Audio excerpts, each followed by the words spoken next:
pessoal, tudo bem com vocês? Nós estamos aqui novamente para pensar a vida juntos em mais um diálogo nesse projeto que a gente denominou de Diálogo entre Amigos. Hoje nós estamos aqui, vocês devem estar percebendo, com uma diferença de luz, porque estamos gravando à noite e não durante o dia como estamos acostumados.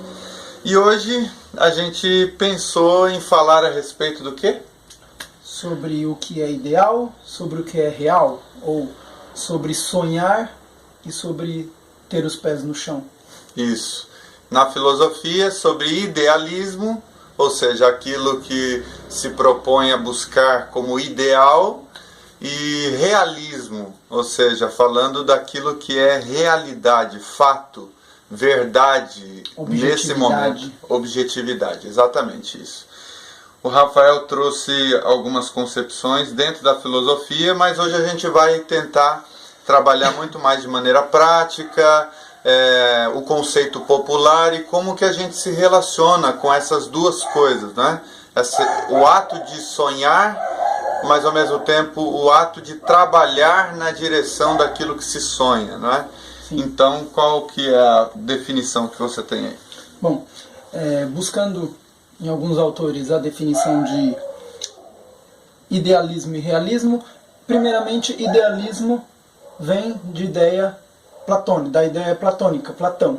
Né? Platão como aquele que percebe, a partir da percepção das coisas sensíveis, entende que aquilo ali não cabe dentro do mundo verdadeiro, e que esse mundo verdadeiro então deveria estar num outro lugar, no lugar que ele denominou de mundo das ideias, ou o mundo perfeito, onde todas as coisas são perfeitas, imutáveis, eternas e tal, enquanto que aqui é só um reflexo, uma cópia, uma sombra daquilo que existe primeiramente nesse mundo das ideias. Então, tudo que existe lá, de alguma forma, reflete imperfeitamente, de forma mutável e incompleta no mundo sensível.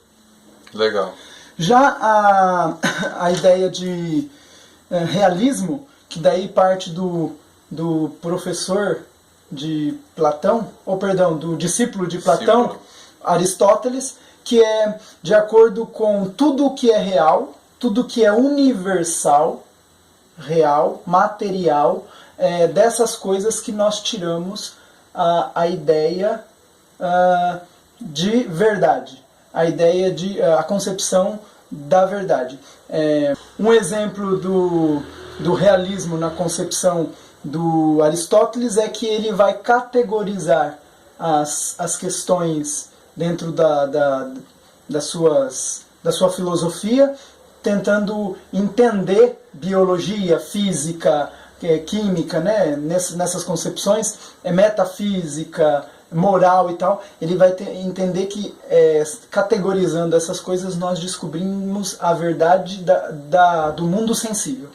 Entendi. Então, basicamente, o mundo das ideias para Platão é onde reside a verdade perfeita, absoluta, tal como a verdadeira realidade está no mundo das ideias. Para Aristóteles, a verdade está no mundo material. Por isso que ele categoriza, por isso que ele vai tentar descobrir na materialidade essa verdade. Isso. Enquanto Platão vai tentar conceber as coisas a partir das ideias, do mundo ideal, Aristóteles diz que as coisas, as ideias são concebidas a partir do que já temos, ou seja, da realidade do mundo, da matéria. Interessante, né? E eu acho que, de certa forma, como a gente já tem tratado aqui nos outros diálogos, a gente também está diante de posições que podem ser levadas tanto para um extremo quanto para o outro extremo, né? Quer dizer, no conceito popular, né, saindo um pouco dessa questão da concepção filosófica, a gente chama de idealismo essa atitude ou essa postura de ficar enfatizando aquilo que não se é realidade no mundo concreto, e aquilo que a gente vai chamar de utopia, de sonho, daquilo que se deseja, que se almeja, que se é ideal, né? Então a gente vai chamar isso de idealismo. O cara idealista é um cara normalmente romantizado, que vê a vida sob uma perspectiva utópica, sempre esperando que as coisas se tornem aquilo que no mundo das ideias a gente entende como sendo ideal, né? Sim. No senso comum, o idealismo seria mais ou menos assim. Hoje eu tenho uma ideia do que eu quero para o meu futuro. E a partir dessa imagem, porque isso não é teoria, né? Eu tenho uma ideia do que quero para o meu futuro. Então essa imagem do que eu quero para o meu futuro, ela pode acontecer ou pode não acontecer. Ela pode acontecer de uma forma muito melhor do que eu estou imaginando, ou pode acontecer de uma forma pior, ou ruim, ou tudo que eu idealizei não vai acontecer. Pode ser dessas duas formas. Então, no senso popular, eu idealizo, no sentido, agora, entendendo que eu tenho contato com as coisas, né? Platão diria que o contato com as coisas sensíveis, a matéria, não me trazia a verdade no todo. Quando já o diálogo e o confronto entre essas ideias, chega a nós, em senso comum, que idealizando aquilo que eu tenho, aquilo que eu vivo, aquilo que eu estudo e tal, aí a partir dessa matéria eu idealizo o meu futuro, idealizo os meus dias, a minha semana e tal. Então, o idealizar no senso comum é algo, parece que bem prático. Bem prático, né? Entendi. E no caso, se a gente fosse para o realismo, no senso comum, seria alguém com os pés no chão da realidade, e geralmente a realidade ela está a quilômetros de distância daquilo que se deseja, daquilo que se espera, daquilo que se idealiza, né? Então, geralmente, há uma tendência do realista ser mais pessimista, se ele for para esse extremo, porque ele vai olhar a realidade e às vezes pode até não acreditar que aquela realidade possa ser mudada, não é? É alguém que às vezes, com a boa atitude dos pés no chão, às vezes pode cair no extremo de achar que aquilo é um absoluto, a realidade é imutável ou as circunstâncias são imutáveis, porque ele não vê, vamos dizer assim, motivos para se ter esperança a respeito da realidade que está posta. Normalmente o realista, ele gosta de objetivizar a realidade, a sua realidade, o seu mundo, as suas conquistas, os seus conceitos de vida. Por quê? Porque o realista, ele prefere andar em algo firme, do que dar vazão para sonhar. Então o realista normalmente ele é pessimista. Normalmente ele é pessimista.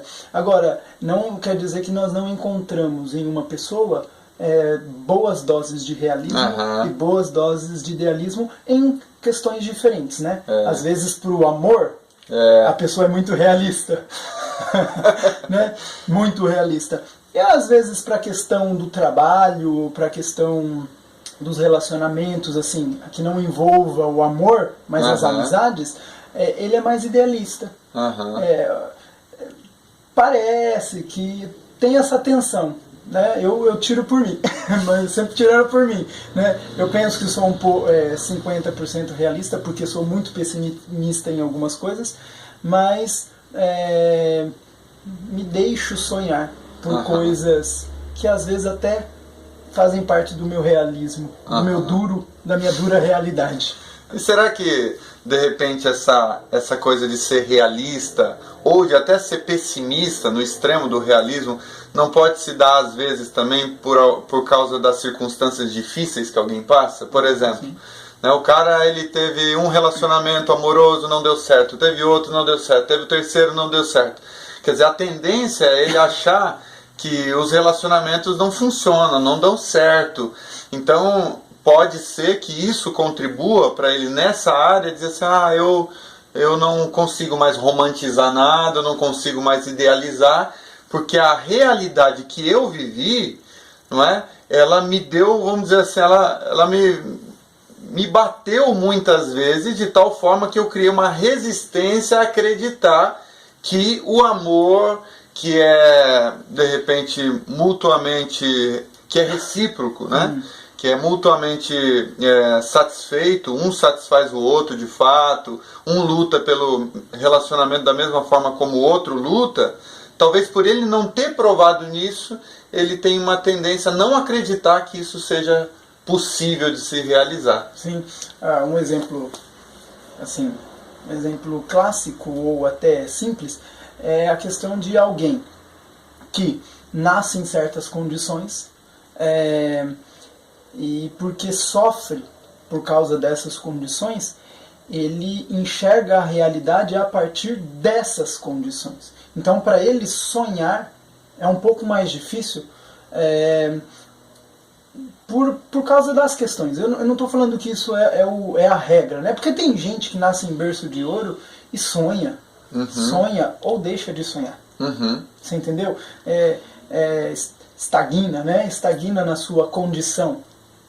Mas é engraçado que o realismo ele gera uma utopia ao contrário. Né? O realista ele se torna utópico daquilo que ele faz absoluto e objetivo na sua vida. Ou seja, o realista é aquele que precisa, no campo da fé, crer daquele jeito, com aqueles princípios, com aquelas preposições e com aqueles ritos, a partir de tais mitos.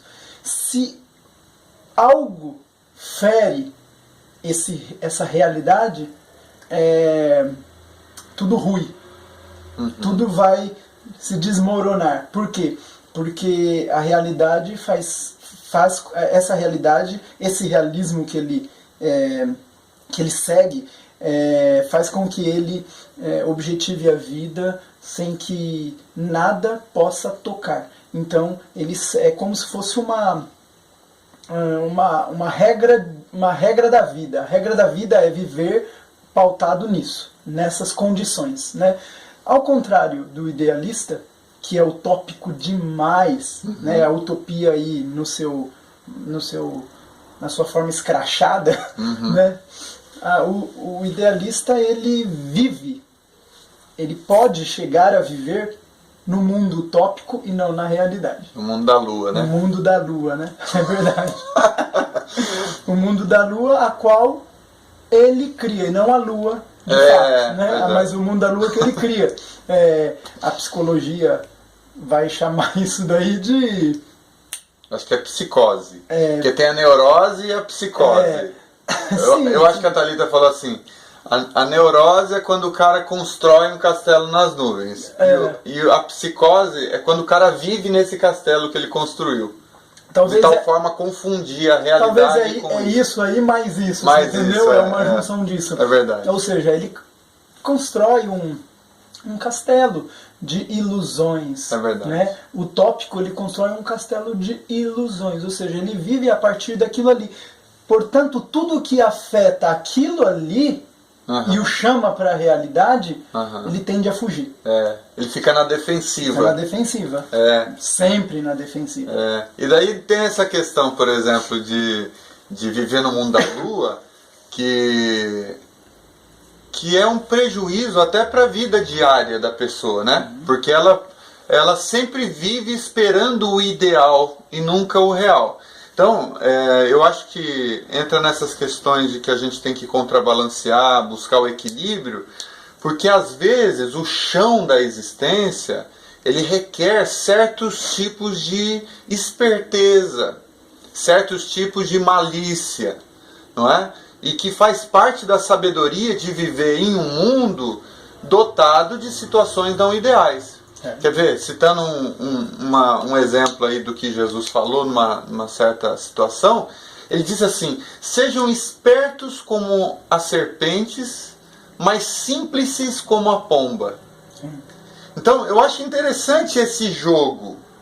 onde eu sou simples, eu sou inocente, eu sou idealista, eu sou um cara capaz de acreditar com pureza na vida, ao mesmo tempo que eu sou um cara que sabe que está lidando com uma vida não ideal, com seres humanos maldosos, que é isso que faz eu trancar a porta do meu carro, é isso que faz eu tomar certos cuidados por causa da nossa dificuldade em ter segurança pública de qualidade. Por isso que criamos os condomínios fechados. Os condomínios fechados. Para viver dentro de um ideal de segurança. É por isso que a gente toma cuidado em quem a gente confia os nossos segredos, a nossa vida.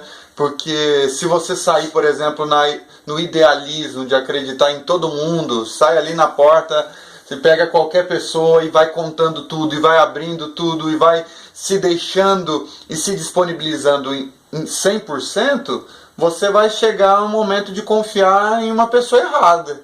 E essa pessoa pode pegar aquilo que para você é uma pérola, Sim. não é? E pisar naquilo como se fosse um porco. De não jogar pérola aos porcos. Né? E porque somos seres humanos, Uhum. nós, de fato, vivemos sempre essa realidade que você falou. Uhum. Ou pelo menos uma experiência na vida, duas, em relação a isso aí. Nós sempre depositamos coisas de valor para os outros. Uhum. Né? Depositamos na conta do outro coisas pessoais, íntimas, da qual a gente sofre essa realidade em que o outro recebe isso como nada. Uhum. Não valoriza como deveria ser valorizado. Com certeza não. E normalmente usam contra a gente. Normalmente. Né? Isso falando de amizades, amizades que a gente pensa que não deu certo, ou amizades que não dá certo de fato, ou pessoas de dentro da própria família, né, que sabem coisas tão preciosas do nosso chão, que ao invés de tratar com justeza, dignidade, carinho, aquela nossa realidade, a pessoa que não se preocupa com isso, ela tende a banalizar, com certeza. Isso acontece com todo mundo, né? E daí eu acho que entra em uma coisa importante que eu estava pensando. O problema da generalização. Porque o realista, ele generaliza a sua condição pessoal, a sua experiência negativa pessoal com a realidade para todas as áreas e para todas as circunstâncias. Então o cara, ele de repente não foi bem no amor, ou ele tem um problema na área financeira de anos e anos, então ele não acredita, ele passa a não acreditar que é possível se ter uma vida estabilizada financeiramente ou de ser feliz no amor, por causa da sua própria condição. E passa a desconfiar de todo e qualquer ser humano que se aproxime dele dizendo: eu sou feliz no casamento. Ou, olha, eu tenho uma vida financeira tranquila, equilibrada, que não sofre tanto com as ações dos momentos e tal. E o idealista também, ele acaba generalizando as suas expectativas para todas as pessoas. Quer dizer, é um cara que espera o melhor de todos em todos os momentos. Então é um tipo de generalização. Aliás, eu acho que todo tipo de generalização é prejudicial, mas a generalização, ela é tanto uma realidade no idealismo quanto no realismo. Sim. Assim como a utopia, né? Seja para negá-la ou seja para afirmá-la. A generalização, ela, eu gosto de usar esse termo, né? Banaliza sentimentos, ela banaliza crenças, ela banaliza tudo. Principalmente porque, se sou realista e generalizo a minha realidade para todas as áreas, como você disse, ou para todas as pessoas, para todos os locais, os convívios, de certa forma é assim que eu enxergo, né? Eu levo a minha vida de forma generalizada e banalizada que assim eu enxergo a vida, as áreas e a vida das pessoas. Então, como você disse, se eu fui infeliz no amor, essa realidade eu sempre vou olhar para a felicidade no amor de outras pessoas com essa generalização, ou seja, logo acaba, ele tá feliz agora, mas daqui a pouco acaba. Exatamente. Mais ou menos isso, né?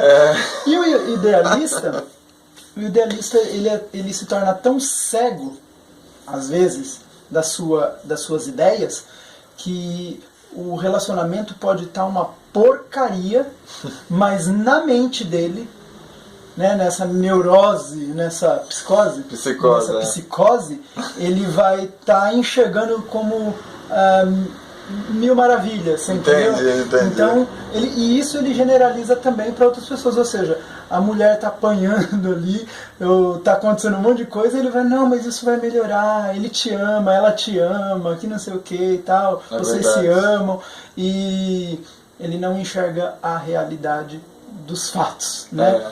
Então... Quando você tava falando isso, eu tava pensando assim, eu lido muito com pessoas assim, muito chateadas, angustiadas, por exemplo, com a questão das comunidades, né? Comunidades cristãs e tal. E você encontra essas duas generalizações. Você encontra pessoas, por exemplo, cegas em relação aos aspectos positivos.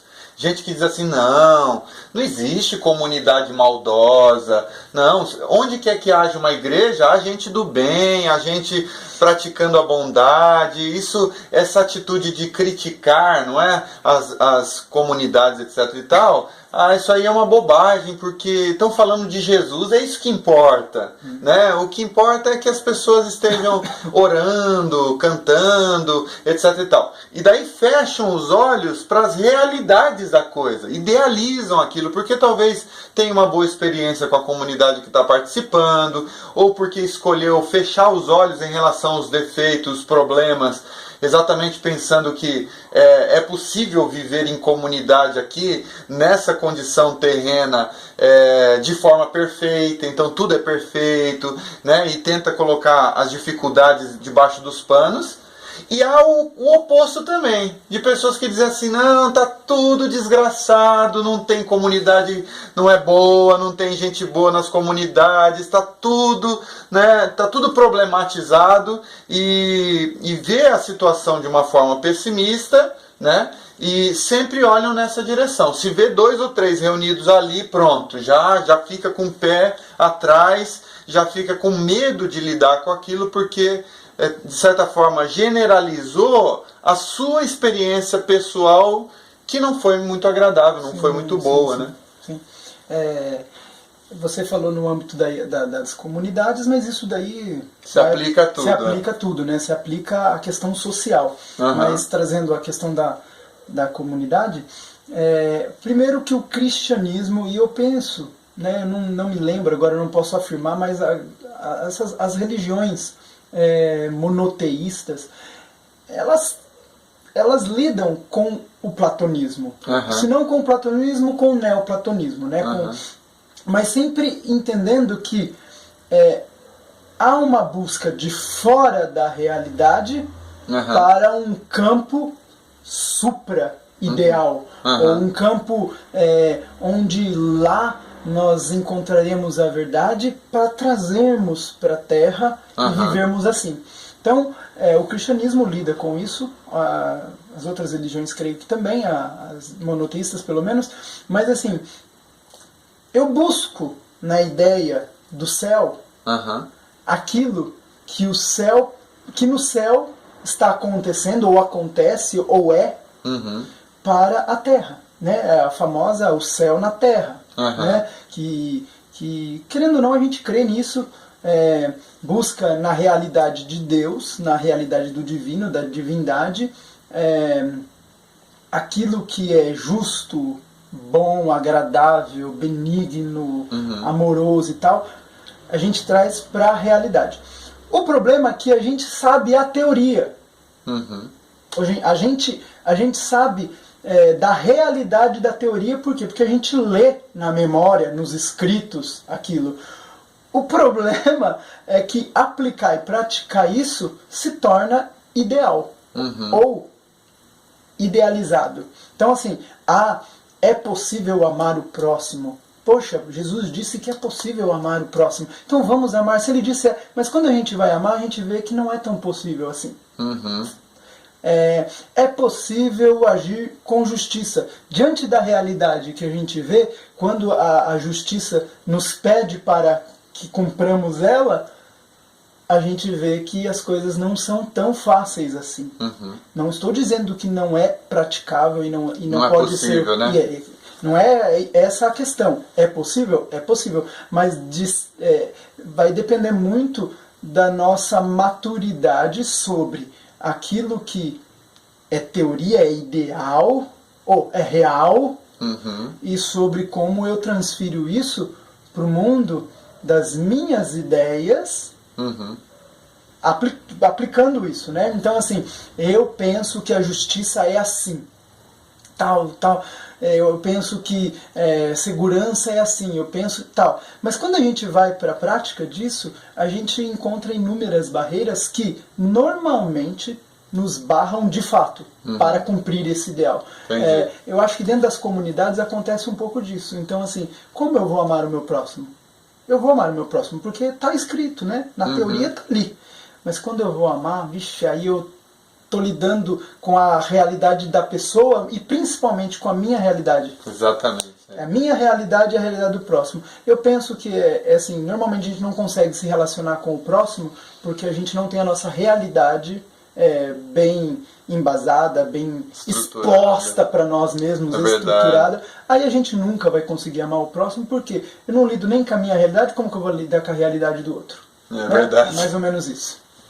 Então, Rafa, dentro do que você estava falando, de comunidades cristãs e tal, de certa forma Jesus foi alguém utópico, que apresentou pelo menos um sonho, uma utopia.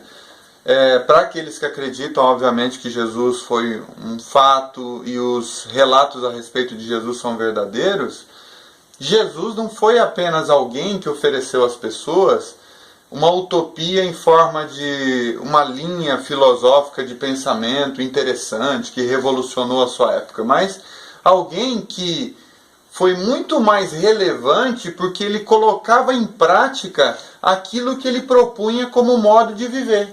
Então é interessante essa questão de Jesus ser alguém que faz uma proposta que ele vai chamar de uma proposta do reino de Deus, a vontade do meu Pai, ele vai chamar dessa forma, não é? Mas que ao mesmo tempo as pessoas viam o discurso encarnado, viam as ideias realizadas, não é? Os ideais postos em prática.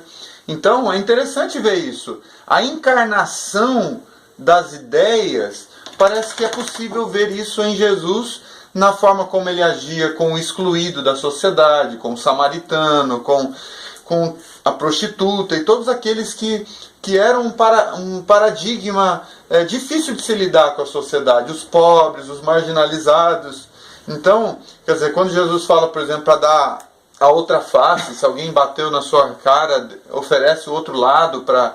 Se a pessoa te obrigar a andar 1 milha, ande 2. Se ela quiser sua capa, dê também a túnica. Quer dizer, ele está falando de uma realidade, amar os inimigos, orar pelos que vos perseguem, não é? Então vê que a proposta de Jesus não é uma proposta de seguir uma religião, de estar todo domingo à noite num determinado lugar, fazer parte de uma membresia, de uma confraria religiosa. A proposta de Jesus, ela é muito mais profunda, é de transformar sonhos em uma encarnação de vida, ou seja, aquilo que é impensável, que é um ser humano perdoar o imperdoável, acontecer na prática. Quer dizer, ele diz assim, façam como eu vos fiz. Então Jesus está indo lá para a cruz e ele está orando pelos crucificadores, vamos dizer assim. Pai, perdoa-os porque eles não sabem o que fazem. Então olha o nível e olha a profundidade, não é? Do ensino de Jesus, não apenas nas suas teorias, nas suas verbalizações, mas também e principalmente na forma como ele agia com o ser humano. Eu acho que a melhor forma de se ensinar um outro ser humano a viver é provocando a sua mente com ideais, provocando a sua intelectualidade com propostas positivas, verdadeiras, que realmente são relevantes para a sociedade, mas, ao mesmo tempo, dar a esse aprendiz a possibilidade de ele ver isso se concretizando na prática. E eu acho que o idealismo e o realismo estão presentes de alguma forma em Jesus, de uma forma misturada, contundente, cabal, e eu sou suspeito para falar, mas para mim não há nenhum outro exemplo que deixe tão claro essa ideia que a gente está discutindo do que Jesus. Porque alguém com proposições utópicas e fora da realidade, existem muitas pessoas por aí. Sim, sim. Né? Ao mesmo tempo, gente que está apenas focado na realidade, não acredita na transformação. É muito fácil acreditar que não é possível mudar. Sim, sim. Que a única realidade existente é a que está posta, de que não é possível dar um passo a mais, não é possível progredir. Né? O cristianismo é utópico. Uma vez eu ouvi isso de um pastor, eu não lembro em que lugar, mas o cristianismo é utópico. Agora, não utópico no sentido de que não podemos alcançá-lo com as ideias. Né? É utópico no sentido de que as suas propostas elas inauguram um mundo dessas ideias. Né? A questão a diferença entre o cristianismo e o platonismo é que o platonismo parte do princípio de que o céu, o mundo das ideias, o céu platônico, existe e reflete o mundo sensível. Quando Jesus vem e fala, eu estou trazendo o reino de Deus por meio de vocês, e reino de Deus ali, se a gente for a fundo no termo, tem um sentido de céu. Eu estou trazendo o céu por meio de vocês. Eu estou trazendo aquilo que o que não existe aqui para a existência. Ou seja, a utopia do cristianismo é que ele diz que é possível inaugurar um mundo totalmente alheio no sentido de diferente, dentro do mundo que vivemos. Ou seja, é possível inaugurarmos um mundo de justiça. Eu não sei se posso dizer pleno, porque eu acho que nesse mundo nada é pleno, será pleno. Mas um mundo onde a justiça funciona melhor e é reflexo para esse mundo nosso, né? O novo mundo e o velho mundo, vamos dizer assim. Dentro do velho mundo é possível inaugurar um novo mundo de justiça, de paz, harmonia. Eu acho que essa é a proposta do ser igreja. A proposta de ser igreja é a proposta de que inaugurou-se uma comunidade que, cheio dos seus realismos e dos seus idealismos, inaugura um mundo onde até o fim irá lutar para que esse mundo exista, não de forma plena, mas exista de forma que vá reconciliando as coisas, e vai reconciliando a realidade com a utopia cristã, né? A utopia do Cristo. Porque utopia é isso, utopia é mundo não existente, né? Vem de utopos, né? Uma realidade que não existe, um mundo que não existe. E quando a gente diz que o cristianismo é utópico, é porque o cristianismo sugere a inauguração desse mundo que não existe aqui. Eu acho que Paulo exemplifica bem isso que você está falando, quando ele fala assim, os que estão em Cristo, ou seja, os que creram nisso, os que buscam isso, são novas criaturas. As coisas velhas, o velho mundo, o jeito do velho mundo passou. Tudo novo se fez. Daí entra essa ideia de renovação do mundo, de atualização do mundo, porque depois a gente vai ver o novo céu e a nova terra. né? Ou então a natureza geme aguardando a manifestação das novas criaturas. Quer dizer, então você vai vendo o seguinte, que tudo conduz para essa novidade, para uma transformação da realidade. Quer dizer, alguém que ouviu você falar a respeito disso pode dizer assim, puxa, o Rafael não é tão realista assim, ele é muito mais utópico. Porque ele está acreditando que é possível construir uma novidade de existência aqui e agora, né? E a gente não está, na verdade, descartando a realidade. A realidade é caótica mesmo. A realidade é caos. Só que exatamente é no caos que a novidade se instala. Quer dizer, o mundo era sem forma e vazia, etc e tal, de repente as coisas começam a se organizar. Ou seja, do caos surge o mundo. O mundo, né? Do caos, o caos é a matéria-prima. Isso é uma concepção judaica, né? Isso daí o cristianismo aderiu, né? Que do caos, Deus usa como matéria-prima o caos, né? E se a gente aplicar isso, por exemplo, à educação? A educação hoje, nossa, é um caos. Tem países que estão a 1000 anos de distância da gente. Você olha para uma sala de aula hoje em dia, é um caos. Não há respeito com o professor, não há interesse em aprender. E às vezes o interesse que há é o interesse por decorar para passar na prova. Não é aquele desejo pelo conhecimento, aquela paixão pelo saber.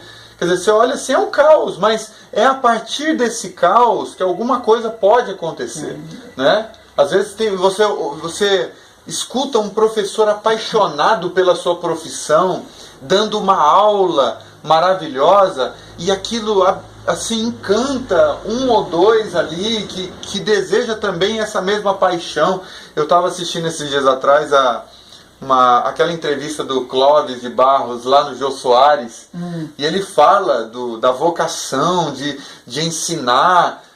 Não dá para você assistir um vídeo desse e você não se encantar pelo ato de ensinar. Você pode não ter a mesma vocação, mas eu tenho certeza que se eu sentar para assistir uma aula desse cara, eu vou sair de lá impressionado, ainda que ele dê aula de uma coisa chata, de uma matéria não gostosa, de qualquer coisa. Até eu vou deixar o link do vídeo dele na descrição desse nosso diálogo.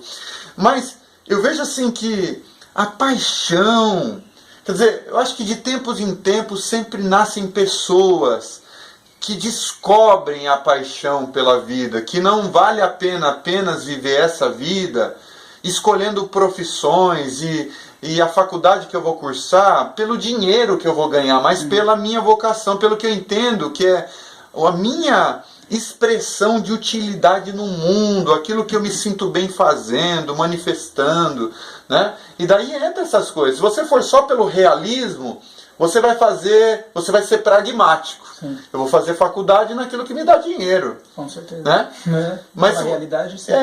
Ao mesmo tempo, se você for só idealizador, né, você também só vai fazer aquilo que não te dá dinheiro. Eu sou idealizador, porque até o momento que eu fiz só tende a não me dar dinheiro, porque na verdade tem a ver com o que eu gosto e o que eu gosto não dá dinheiro. Fazendo faculdade de filosofia, vocês acham que é possível ganhar dinheiro sendo professor? Pode ser, pode dar, né? Tem que encontrar um caminho aí, mas pode dar. Mas num país onde os filósofos não são valorizados. Na verdade, o conhecimento e a sabedoria, o ensino não é valorizado. Exatamente. Professores são descartáveis, né? Exatamente. Às vezes é mais fácil você fazer um vídeo sensualizando na internet, ou então falando besteira, que também tem o seu espaço, etc e tal. Mas isso causa muito mais impacto e paixão na vida das pessoas do que um diálogo, do que uma reflexão, do que alguma coisa que mexe com a gente do lado de dentro, né? Sim. Eu acho que, assim, todo diálogo, como a gente já conversou no primeiro vídeo que a gente fez pro canal, o diálogo ele sempre vai nos colocar, sempre vai colocar as nossas opiniões em xeque, né? E o bom do diálogo, ou daquilo que a gente chama de teoria comunicativa, o bom disso daí é que sempre, quando eu exponho as minhas ideias, e os outros expõem as ideias,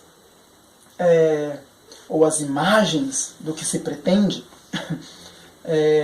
haverá então o discurso e a narrativa das pessoas em prol da sua opinião. Isso voltando para o primeiro, para trazer algo para agora. Essas opiniões, muitas dessas opiniões vão ser irrelevantes ou nem são verdadeiras ou verídicas para a realidade. Por quê? Porque elas são tão cruas ou são tão utópicas que a realidade carece de algo mais pé no chão. Talvez a realidade carece de algo mais real. Eu acho que para questões de política, para questões do ensino, da educação, a gente sempre tem que partir do ideal pro real. Né? A gente sempre tem que sonhar muito. Por quê? Porque sonhando muito a gente joga isso tudo para frente, mas sempre vai puxando para que isso seja concretizado no chão, né? Eu acho que isso deve ser partilhado para todas os campos do ensino, para o campo de ensino e tal, e até para o convívio. A gente sim tem que idealizar as amizades, mas a gente nunca deve esperar que o nosso amigo é aquilo que eu idealizei. Na verdade, eu tenho que puxar os meus ideais e aplicá-los para com a pessoa no relacionamento. E a gente vai perceber que nem tudo é como a gente idealiza, ou nem tudo é como a gente cria na nossa mente. Né? E criando na nossa mente, e tendo a dose de realidade, a gente vai o quê? Vai se ajustando entre realidade e ideal. Realidade e ideal. Eu penso que no campo da fé a gente idealizou demais. A gente idealizou demais. Eu acho que se a gente estudar um pouco da filosofia medieval e aí o seu duro muro que se levanta na Idade Moderna, né, para combater, a gente percebe que a igreja em si, aqueles que falavam de fé em nome de Deus, em nome de Deus, idealizaram demais, buscaram demais e de alguma forma deixaram a realidade muito sucateada. Aí você pode falar assim, mas a igreja sempre tinha a ideia de ajudar os pobres e tal, isso mais na teoria. Até como é hoje, eu penso, né? Então assim, um simples exemplo. As indulgências eram: me dê dinheiro para que eu te dê a salvação. Ou seja, me dê a matéria para que eu te dê o ideal. Entendi. Entendeu? Então é nesse sentido que eu falo que a religião ela idealizou demais. Até hoje ela idealiza. Ela idealizou no campo dos conceitos sobre Deus, no conceito sobre Cristo, no conceito sobre o Espírito Santo, a ponto de tornar tudo isso, parece que muito longe. Sendo que Jesus, como você já disse, é a encarnação, crendo ou não se ele é Deus, alguns não creem e tal, mas no sentido moral, ele é a encarnação da moralidade, ou ele é a encarnação da divindade, ou ele é a encarnação daquilo que é ideal para a humanidade. Você entendeu? Porque ele põe as ideias que estão tão longe, ele traz à existência essas ideias que estavam tão longe para dentro dos relacionamentos, do convívio e tal. E essas ideias são muito aplicáveis em todos os ambientes que a gente passa, seja escola, família, vizinho, amigos e tal. Isso é muito aplicável. Você citou na Idade Média aí, quando haviam as indulgências, mas hoje em dia continua a mesma coisa. Dê-me o seu dízimo. Recebe o ideal.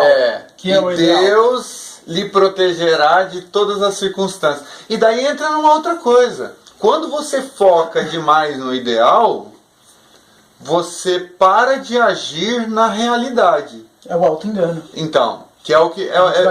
exatamente. Disso ainda. E é o que você falou, por exemplo, quando eu atribuo a Deus a função de transformar a Terra com a sua divindade, com o seu todo poder, eu deixo de agir naquilo que me cabe como ser humano. Quer dizer, você pensou nisso? Por exemplo, dê isso para nós e Deus vai te dar, né? Mas aí o cara está passando necessidade, é eu que tenho que dar, né? Porque daí entra aquela história assim, tem um conceito dentro da questão da teologia ou da interpretação das escrituras, que é mais ou menos assim, eu sou chamado a fazer aquilo que me cabe. Quer dizer, quando Jesus fala assim, tudo que você fizer um pequenino, a mim você está fazendo. Quer dizer, a responsabilidade de cuidar do ser humano é minha. Se Deus vai fazer um milagre, se Ele vai fazer alguma coisa extraordinária, não é problema meu, não é uma atribuição minha, não deve ser uma promessa que eu faço sobre a vida de alguém. A promessa que eu tenho que fazer é: eu vou cuidar de você. Se eu não tenho a solução, eu vou lutar pela solução pela sua vida. O que humanamente é possível fazer, eu vou fazer. Né? E daí entra aquela coisa, eu estou com um problema de saúde. Primeira coisa que eu devo fazer, isso é uma questão de sabedoria e de equilíbrio na vida e de coerência com a vida material, com a realidade, é procurar um médico. É procurar, por exemplo, tomar o remédio necessário para sanar aquelas dificuldades.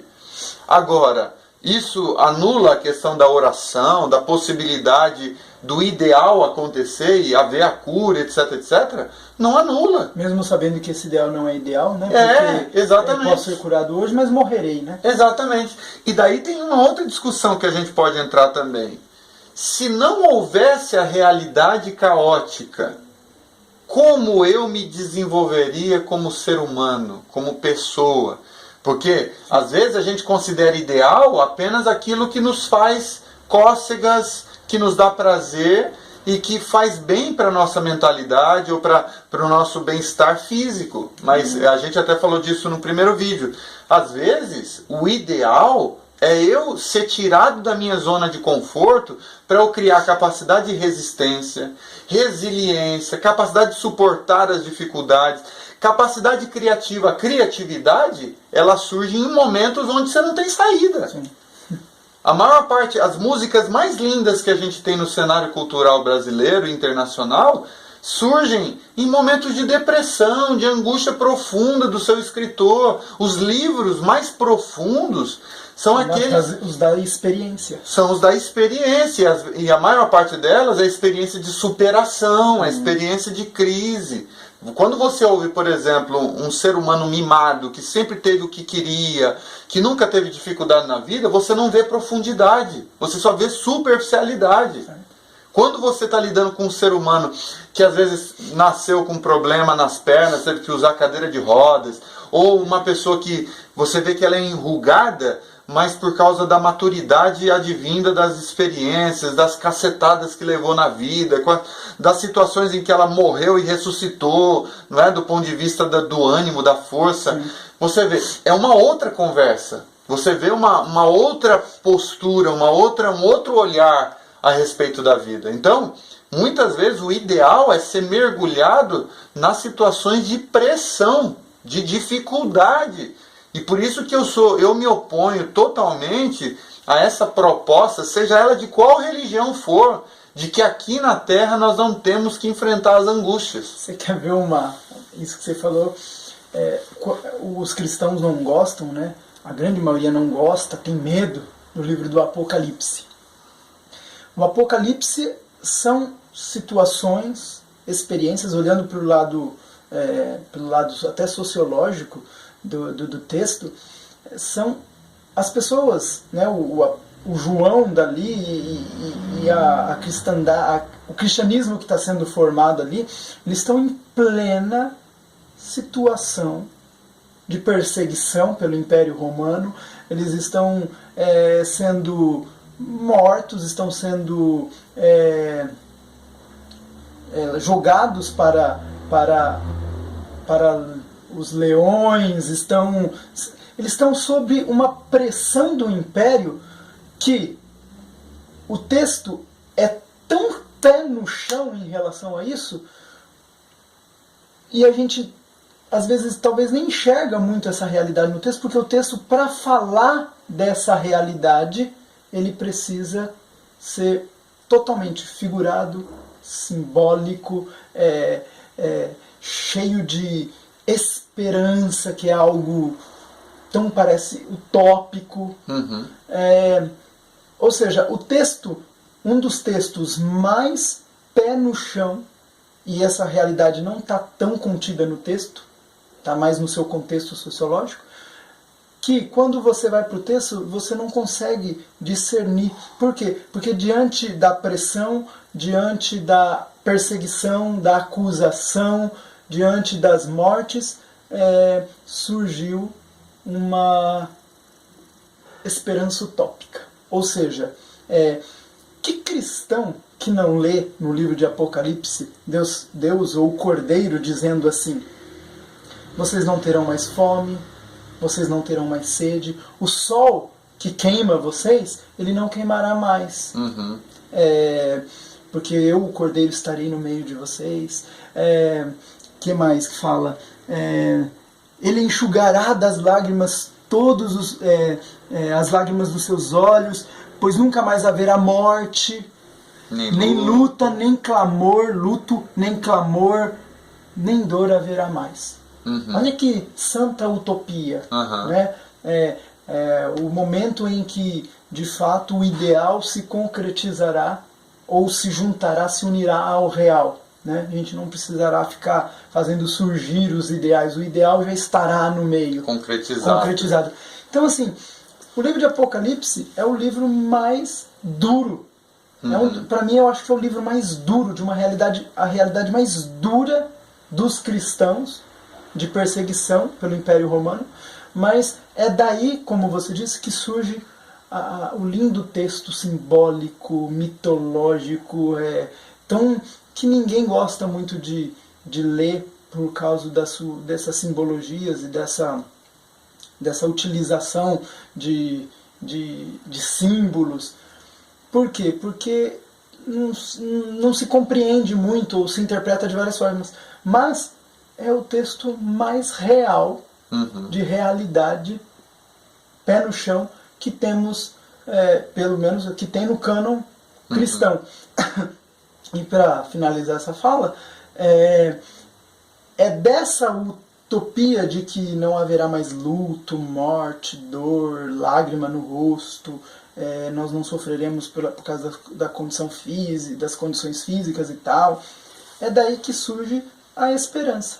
A esperança utópica, mas uma esperança que nos move à utopia, nos move em direção à utopia. Como? Construindo, porque de Apocalipse até hoje, muito se construiu. Se construiu de forma errada, mas também se construiu muito em nome dessa esperança. Você entendeu? É verdade. E daí você pensa nesse texto, eu estava pensando aqui, estou viajando nas ideias, né? Mas pensa nisso. Está falando de um futuro onde não haverá dor. Mas Jesus me chama a curar a dor do outro, a amenizar a dor do outro agora. Está falando de um momento onde se enxugará toda lágrima. E hoje eu sou chamado a chorar com os que choram e a consolar os que estão em luto, que estão em tristeza. Você vê como essa coisa é interessante, né? Aquilo que vai se concretizar de forma plena já está sendo construído, não é? Paulatinamente, embora que paralelamente a essa construção haverá uma construção de uma piora das coisas. Uma desconstrução. Uma desconstrução. Um retrocesso. Né? Porque é paralelo. A nova criatura está construindo um novo mundo paralelamente ao esfriamento do amor, ao aumento da iniquidade, a um tempo que as escrituras vão chamar de nos últimos dias.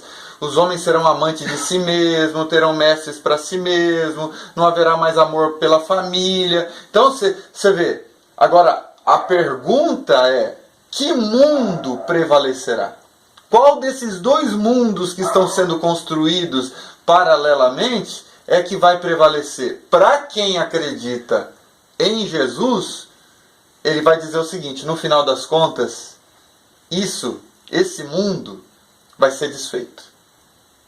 Esse mundo vai ser apagado. Essa construção, que é sobre a areia, de certa forma, ela vai ruir. Vamos ver para baixo. Porque você está construindo alguma coisa sob o alicerce de mim, sobre a rocha. Então isso vai permanecer intacto, inabalável, e então essa realidade vai se concretizar de forma plena, e daí eu acho que a gente vai iniciar um novo processo de aprendizado. Sim. Que eu acho que aqui, na nossa relatividade, a gente precisa das imperfeições para criar a maturidade necessária e a superação necessária. Quando isso não mais existir, eu acho que vai ser inaugurado um tempo onde os desafios serão outros, porque estes já foram superados. Mas, na minha opinião, até nessa realidade ideal, supostamente ideal, dentro das possibilidades do que Deus vai propor, haverá um novo momento, um novo estágio, com novos desafios, com novos tipos de trabalho, de empreendimentos, que vai nos levar a compreender novas camadas de profundidade da graça e do amor de Deus, e isso para sempre. Sim. Traz assim, na minha memória que quando a gente fala de realidade, a realidade não é fácil. A realidade não é fácil. Parece que quando a gente fala sobre novos céus, uma nova terra a partir da terra antiga, né? Ou do mundo antigo, daquilo que Deus está criando hoje para a eternidade, aquilo que a gente chama de eternidade, aquilo que a gente linguisticamente afetou, dizendo que é eternidade, porque a gente não consegue compreender a extensão dessas linguagens que criamos. Essa realidade ela é dura, ela é difícil. Quem ouve a gente falar assim, fala, nossa, esses caras sabem lidar muito bem com a realidade. Não é isso. Nós estamos aqui também dialogando sobre conceitos, tanto é que nós partimos de conceitos para tentar alcançar o ideal. A realidade não é fácil para mim, não deve ser fácil para vocês. A realidade ela é complicada. Mas é o que temos. É o que temos para construir um novo mundo a partir daquilo que cremos, né? Os cientistas vão dizer que querem construir o mundo, né? Os neoateístas vão dizer que querem construir o mundo a partir da ciência, que a ciência, num futuro breve, terá resposta para todos os nossos questionamentos, né? A religião, ela diz também ter respostas, né? Esse é o embate da ciência com a religião, né? Os neoateístas dizem algumas coisas que principalmente dizem que nós partimos do senso comum, da nossa subjetividade, para alcançar ou para responder como verdade aquilo que nem existe. Uhum. Eles são empíricos, eles estão tentando formular, e como dizem, então estamos trabalhando para que a realidade, a verdade da realidade seja exposta na mesa para toda a humanidade. Mas eu lembrei de algo do neoateísta que eu tenho assistido e lido algumas coisas, do Richard Dawkins. Ele é perguntado, né, sobre fé e tal, e ele diz algo muito realista. Ele diz assim: a diferença entre eu, né, Richard Dawkins, ele falando, e os religiosos, é que eu consigo encontrar neste mundo a massa, a argamassa, um instrumento para a transformação do mundo atual. Então, assim, eu tenho a disposição e a perseverança de construir o mundo hoje, em que vivo, em que estou vivo, porque amanhã não estarei. Então ele diz mais ou menos isso: eu vivo muito bem cada dia como se fosse o último. Por quê? Porque eu descobri que esse mundo é um mundo maravilhoso em que eu, com toda a ciência e sabedoria que busco ter, nunca conseguirei explicar todas as coisas no sentido de porque tudo é muito complexo, para eles é muito complexo e muito simples. Talvez conseguiremos explicar tudo em sua simplicidade, não em sua complexidade. Ele fala, os neo-ateístas, né, são diferentes dos religiosos, por quê? Porque nós buscamos viver o hoje e construir o hoje, enquanto os religiosos, e aí eu penso que essa seja uma dificuldade dos religiosos e uma aderência do platonismo ou neoplatonismo, os religiosos cristãos vivem o mundo de hoje, mas buscando o futuro, ou seja, buscando como eu posso explicar? Os religiosos cristãos vivem o mundo de hoje visando viver o pós-morte. Então, assim, eles não constroem o que deveriam construir, eles não brigam pelo que deveria brigar, eles não amam como deveriam amar. Por quê? Porque, na verdade, estão esperando viver o mundo pós-morte, não o mundo hoje, a vida hoje. Eles querem viver a vida de lá, então vivem de qualquer jeito, no sentido de trato com a terra, com a mãe, a terra, a natureza, o nosso habitat, né? Então, nisso eu concordo com ele. Eu penso que os cristãos, eles lidam muito mal, de uma forma muito aquém, relaxada do que deveria com o hoje. Então, assim, se os cristãos de fato têm o que chamam de verdade, o verdadeiro conceito de justiça, por que não conseguem implantar então isso hoje? Por causa do pecado, por causa do... Tá, mas nem no seu círculo? Porque parece que as coisas não acontecem também, né? E olha que estamos falando de dois igrejeiros, ou fomos igrejeiros, mas por que as coisas só acontecem de fato nesse ideal tão utópico, tão longe, tão distante? E quando é trazido para cá, é trazido assim de forma tão assim relaxada e cheia de desculpas, né? Aquela coisa assim, não é possível. Olha, irmão, essa perfeição toda, etc e tal, é só lá na glória, é só lá na outra realidade. Eu acho que, me excluindo com o que você está falando, é porque também a ideia que se tem é que Deus, ele vai resolver tudo para nós. É aquela coisa assim, parece que Deus está tirando a responsabilidade humana de construir aquilo que está dentro de nós para o lado de fora. Não como imposição, mas como ações naturais na direção daquilo que é óbvio, que é o amor. Então, é aquela história. A gente interpreta que Deus vai, em algum momento na história, vai aparecer e vai resolver tudo para nós, e que a nossa missão até lá é simplesmente aguardar. Vai fazendo as suas coisinhas aí, vai trabalhando, daí tudo vira um estorvo. Tipo assim, trabalha, tudo é visto com muita dificuldade, com coisas secundárias. E nunca foi a proposição das Escrituras, nem de Jesus, nem dos apóstolos. Porque Jesus fala assim, bem-aventurados que têm fome e sede de justiça. Nessa proposição, Jesus já está tirando a gente da nossa zona de conforto, indo na direção de justiça. Daí Paulo vai implementar dizendo assim, tudo o que vocês fizerem, façam para a glória de Deus. Pronto, ele já está pondo a gente para a vida.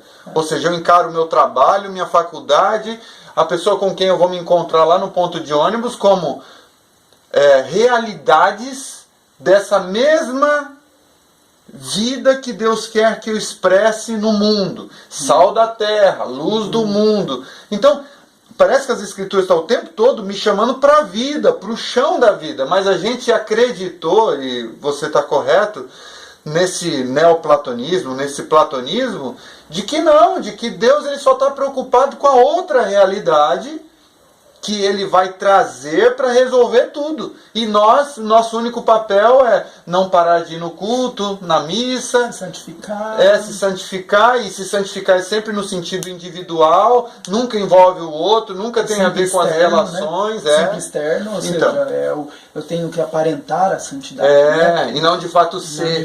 De fato ser santo. E uma coisa que você me fez lembrar, tem coisa mais utópica que o novo mandamento vos dou?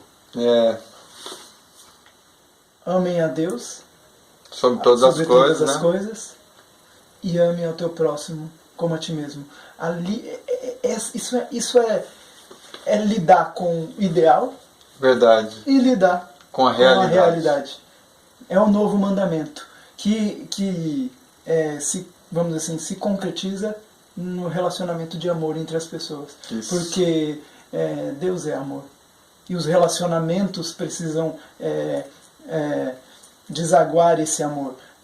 E ao mesmo tempo que desaguando esse amor, eu estou honrando e dando graças a esse Deus a quem eu amo, a quem digo que amo. Aí até para complementar e para talvez até encerrar, para a gente ir para frente, mas parece-me que o critério no final dos tempos e vamos dizer assim, no fechamento das cortinas, parece que esse que é o critério. Quer dizer, quando Jesus disse assim, no final dos tempos eu vou separar uns dos outros, como alguém que separa os bodes das ovelhas e tal, e ele disse assim, vocês, benditos de meu Pai, venham possuir a herança, porque eu tive fome e vocês me deram de comer. Os caras disseram assim, mas quando nós te demos de comer? Mas quando você fez para o seu semelhante. Tudo que você fez para o próximo no chão da realidade, você estava tocando o ideal.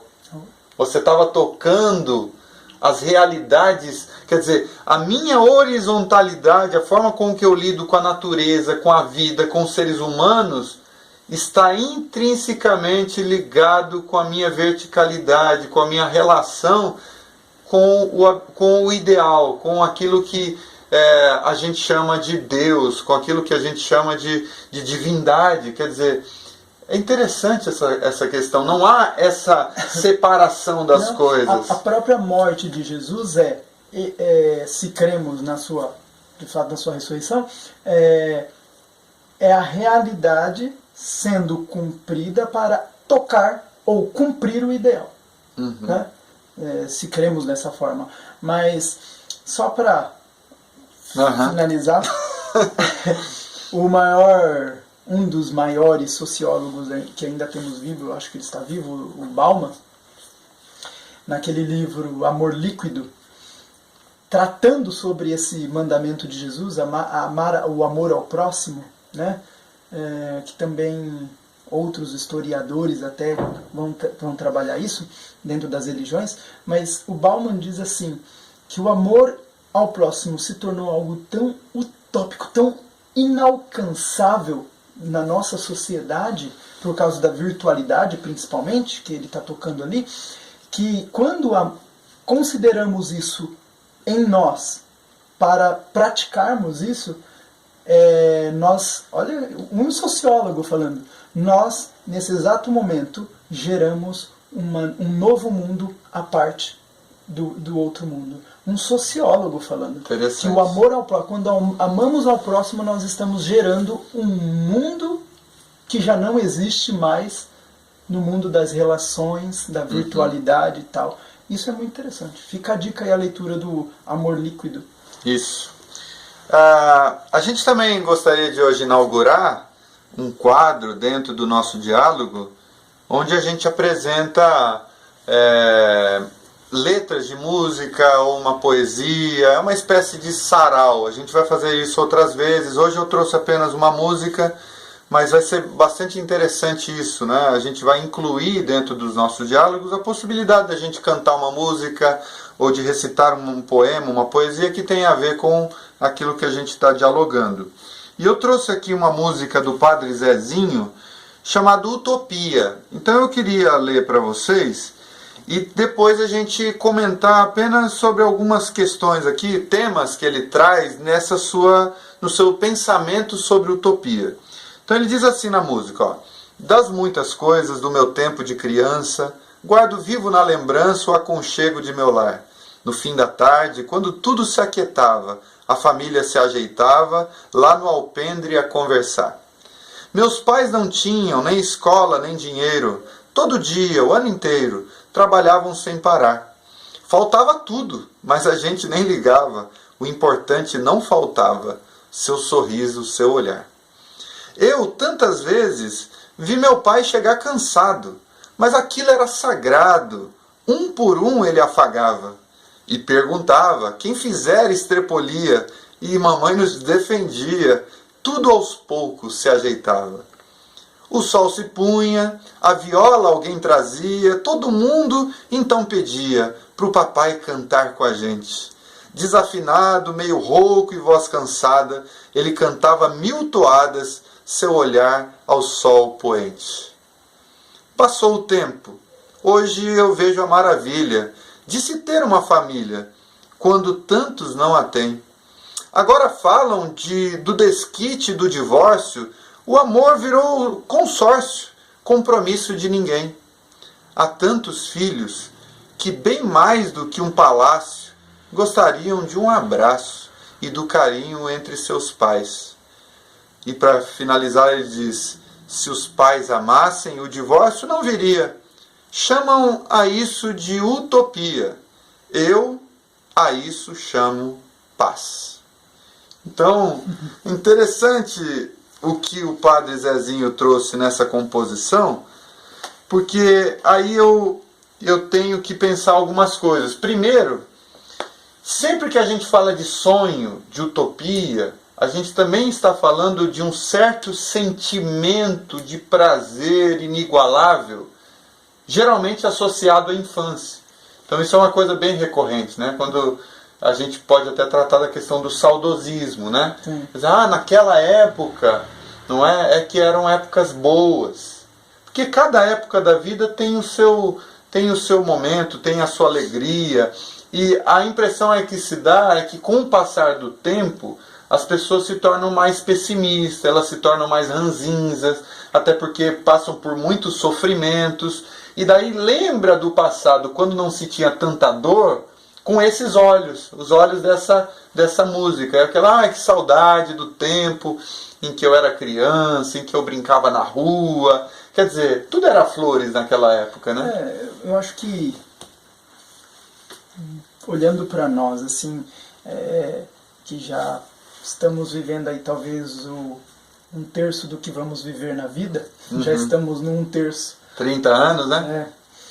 Eu penso que quando a gente retrocede ao passado, a nossa memória vai nos fazer enxergar uma realidade que não é a realidade de hoje, primeiramente falando, né, sobre essa questão da realidade, e vai nos remeter àquela realidade de uma forma muito mais prazerosa. Por quê? Porque foi o tempo onde talvez a condição política era pior, ou talvez a condição de política era melhor, econômica era tal, mas é o tempo onde a gente lidava com as coisas de uma forma mais simples, ou as coisas simples eram muito mais valorizadas, porque parece, quando você me leu, parece que ele sempre ele vai jogando a utopia para as coisas simples que não se vive mais hoje. É verdade. Então, assim, o abraço dos pais, né, ou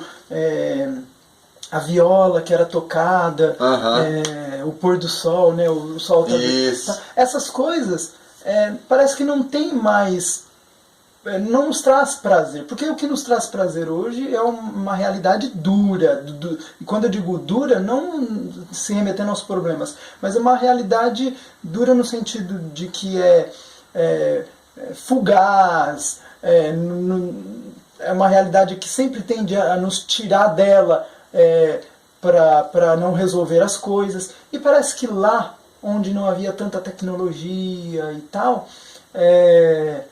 as coisas eram, as mínimas coisas eram levadas a sério ao extremo. Então o amor de um pai por uma mãe, o não divórcio, o contato com a natureza, essas coisas hoje para nós são utopia. São muito Então, utopia. e daí eu acho que uma crítica que pode ser até feita à questão da ciência, da tecnologia, das pretensões da ciência, né? É que as tecnologias e a ciência, ela não consegue por si mesmo trazer a felicidade humana. E essa é a grande frustração, né? Quer dizer, ao mesmo tempo que nós tivemos progressos na ciência, e é muito bom, porque hoje parece que as pessoas vivem mais, parece que antigamente uma simples gripe podia levar o cara a morrer, e hoje não, porque tem a tecnologia, tem a ciência. Ao mesmo tempo que as distâncias se encurtaram. Eu conheci a minha esposa pela internet, eu devo muito à ciência nesse sentido.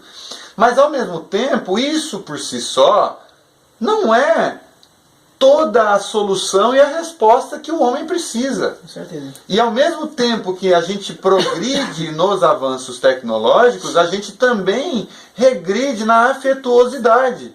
Porque me parece que é isso que acontece.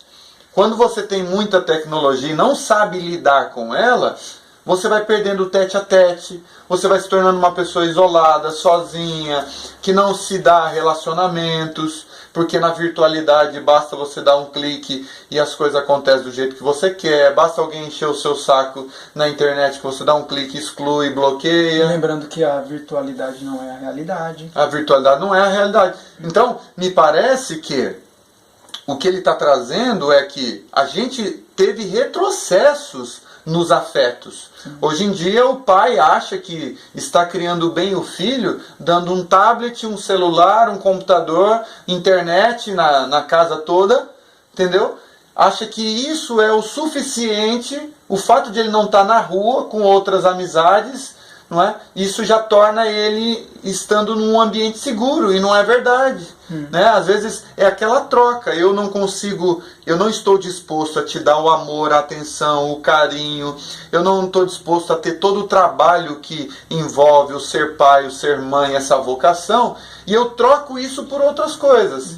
Então eu te dou o carro que você quer, eu te dou a viagem que você quer, então eu me torno fornecedor de coisas não essenciais e deixo as essenciais de lado, pensando que elas não sejam tão essenciais assim. Ou seja, a utopia, que é o nome dessa canção, a utopia é termos de volta, ou alcançarmos novamente, ou fazer surgir novamente no nosso meio as coisas simples que antes eram realidade e que hoje estão idealizadas. Exatamente. Idealizadas no mau sentido da palavra idealismo.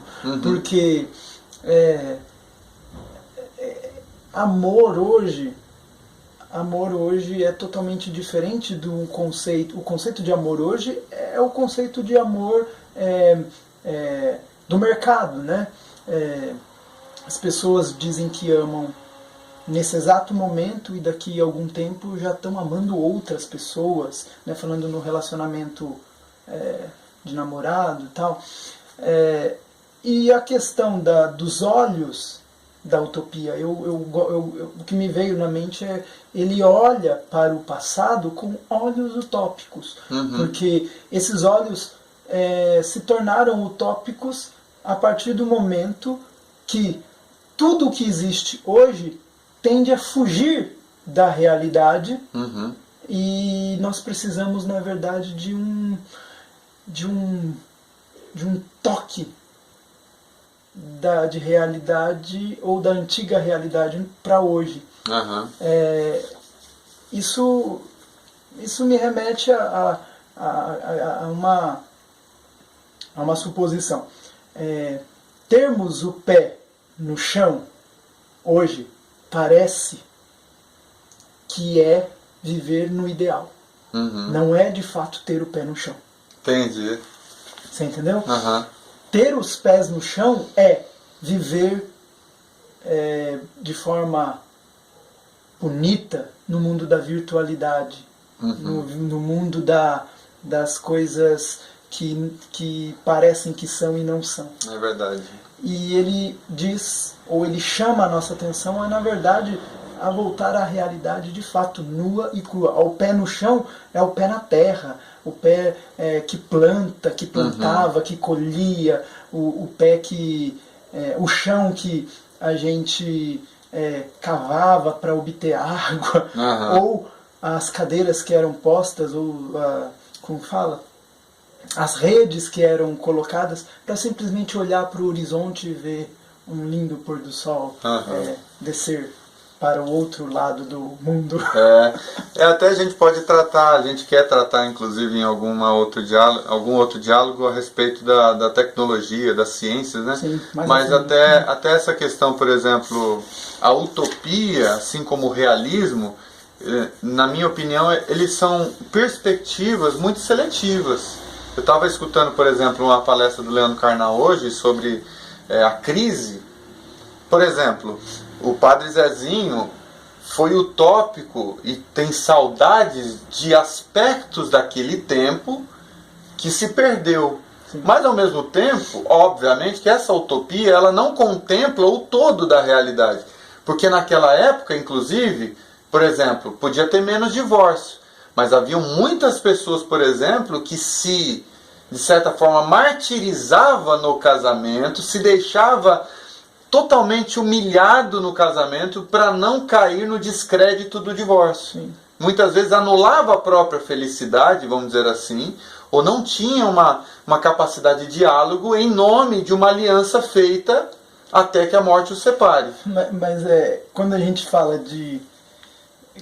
principalmente focando nessa música, quando a gente volta para o passado, a gente nunca volta para a realidade do passado, a gente volta para um recorte. A gente é seletivo. A gente recorta a memória, né? E essa talvez seja a limitação humana. Exatamente. O ser humano nunca vai saber lidar com a realidade, porque a realidade, por mais que ela pareça estar dada, ela nunca está dada no seu todo. A minha realidade é diferente da sua realidade. Sim, então, quando eu te conheço, eu conheço a tua realidade, mas não tem como eu conhecer a realidade de todos. Claro. Por isso, então, que nós vivemos em quadrados de realidade. Por isso que somos chamados, cada ser humano, de um mundo. Um mundo que existe no mundo da humanidade. Né? Então, é complicado. Ele pode ter lembrado, ele pode ter rememorado essas questões, mas nem se eu fosse rememorar e pôr a minha memória em música, eu iria por um lado totalmente, talvez diferente. Sim. Então, mas e é isso que é interessante, você dialogar com a realidade e com a utopia, porque, por exemplo, nessa época havia, vamos supor, a ditadura militar, por exemplo, e daí tem os pontos positivos e negativos. Né? Por exemplo, na época dessa canção, ou do tempo que se refere a essa canção, por exemplo, talvez não houvesse tanta liberdade de expressão, né? Talvez houvesse uma opressão familiar, de tal maneira que se alguém saísse das regras, não é? Já era tido como... Quer dizer, então nós tivemos progressos em relação ao diálogo e à capacidade de expressão, que talvez também vale a pena ser dita. Por isso que eu acho que os dois aspectos sempre têm que ser contemplados. Não necessariamente ser contemplados numa música, mas a gente sempre olhar aquilo como uma perspectiva daquela realidade. Né? E outra, parece que o contexto que ele traz a música é um contexto de campo, de campesinato. Exatamente. Né? E hoje a questão é urbana. Né? Nós somos cidadãos da cidade, lidamos com tecnologia todo o tempo, e essa é a nossa realidade. Então, a crítica que eu trago para mim é como trazer novamente questões simples como um abraço, ou parar para contemplar a natureza, como trazer isso para dentro da nossa realidade. Realidade. Eu penso dessa forma. Quer dizer, é tentar pegar aquilo que a gente perdeu, trazer para essa realidade e administrar bem os avanços. Porque às vezes a gente pode até trazer as coisas que a gente perdeu para a realidade, Mas se a gente não souber lidar com os avanços atuais, a gente se perde. Eu acho que isso pode explicar um pouco por que a Europa, por exemplo, se tornou tão fria do ponto de vista dos relacionamentos. O Japão, por exemplo, os Estados Unidos, eles são os países mais tecnológicos, vivem sob uma economia e uma política geralmente estável, né? E até o Leandro Carnal fala disso, né? Ele fala assim, o Japão é o país mais ético que eu conheço. Lá ninguém tira a chave do contato do carro para trancar o carro. Lá todo mundo deixa, porque sabe que não vai ser roubado. No entanto, é um país frio do ponto de vista da afetuosidade. Eles não têm essa alegria, esse calor humano que muitas vezes a gente tem. Então você vê, há avanços e há retrocessos. Então é preciso aprender a lidar com isso, e eu acho que é totalmente válido você compor aquilo que traz saudades, né? Porque a gente sente saudade de certas coisas mesmo, mas ao mesmo tempo sempre com um olhar realista sobre as coisas, sabendo que aquilo é um recorte para um determinado fim, e que quando você vai, obviamente, analisar, você tem que analisar o todo, para você não se deixar influenciado apenas pelo recorte, porque senão tem muita gente que fala assim, bom era naquele tempo, mas né? Lembrando hoje tudo é ruim. Mas lembrando que normalmente quando estamos vivendo num tempo como vivemos hoje, os recortes sempre são bem-vindos ou sempre são pontuais naquilo que querem dizer. Importante. Eu queria finalizar com uma fala de um historiador chamado Donald Schuller, que ele diz assim: queremos atingir a vida mais feliz. Nosso ideal sempre é a felicidade na vida, né? Atingir a vida mais feliz que pudermos, ou seja, somos construtores de paraísos, de utopias.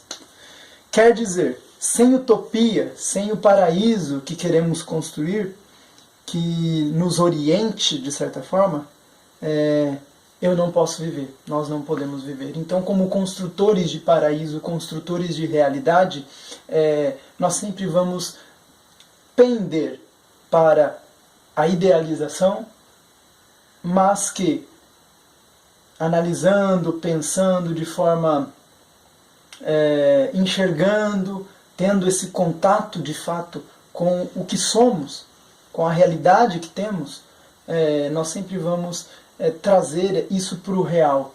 E parafraseando o Rubem Alves, que fala de idealismo e realismo na educação, ele diz assim, parafraseando ele: a vida é feita de realismo, realidade. Mas se vivermos só de realismo, seremos infelizes. Uma boa dose de idealismo nos aliena para além da vida, né? Para sonhar, para as utopias. E dessa alienação prazerosa podemos enxergar e agir melhor sobre a vida. Ou seja, lá do alto podemos olhar melhor para a vida. Para termos momentos felizes, então, ele diz, temos que contar com uma dose diária de realismo e idealismo entre viver e sonhar. Muito bom, muito bom. E eu acho que é isso. Se você se vê um momento na sua vida em que você está muito atingido, vamos dizer assim, pelas circunstâncias, pelos choques de realidade, e geralmente realidades difíceis, angustiantes e tal, eu acho que um bom exercício que você pode fazer é, não generalizando, não achando que isso define o que de fato é a vida. Sempre é possível se surpreender positivamente com a vida.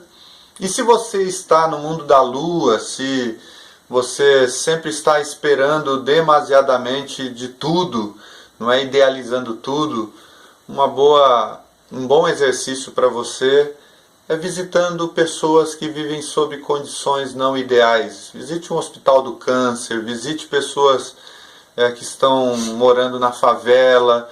Você vai perceber que há muito a ser construído, há muito a ser decidido na direção de construir aquilo que a gente idealiza. É importante você lidar com essa tensão, a gente lidar com essa tensão, e a sabedoria está em saber passear por essas realidades, sem perder a esperança, mas sem tirar os pés no chão. Por isso, a mente tem que estar no céu, mas os pés têm que estar fincados na terra.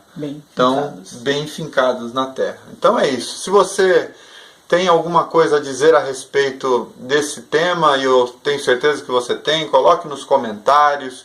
Se você está vendo esse vídeo pelo YouTube, por favor, clique em inscrever-se para você ter a notificação dos próximos vídeos que virão. Se você gostou, clica aí no joinha. Se não gostou, clique no de joinha. Compartilhe nas redes sociais se foi útil para você. Pode ser útil para outras pessoas também.